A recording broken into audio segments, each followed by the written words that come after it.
Hawak ko ngayon ay isang tae ng baka. Alam niyo ba na may isang lugar dito sa Masbate na ipinangalan mula sa tae? Well, it sounds funny, but yeah, it's true. Ito ang bayan ng Katayngan.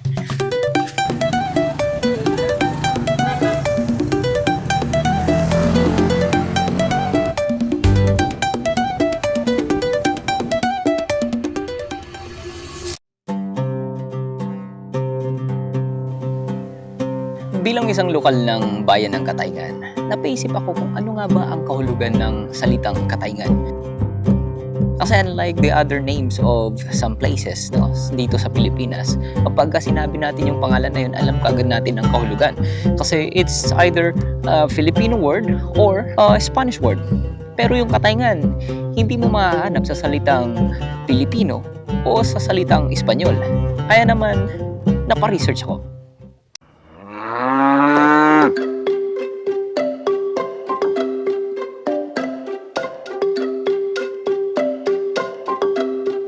So na-mention ko kanina na ang pangalan ng Katayngan ay galing sa salitang tae. Kapag napapakinggan mo, medyo masagwa.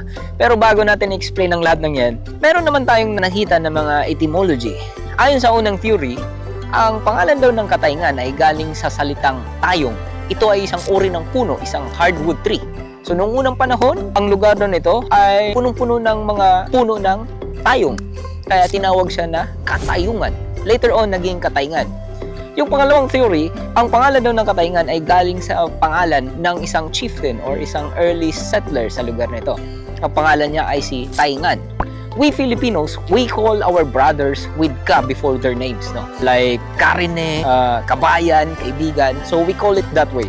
Kaya ang tawag sa chieftain nila is Katayngan.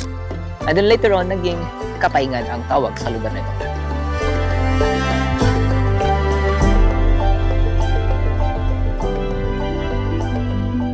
But the real reason kung bakit tinawag ang bayan ng Katayngan na Katayngan ay dahil sa lugar na katulad nito, isang pasto.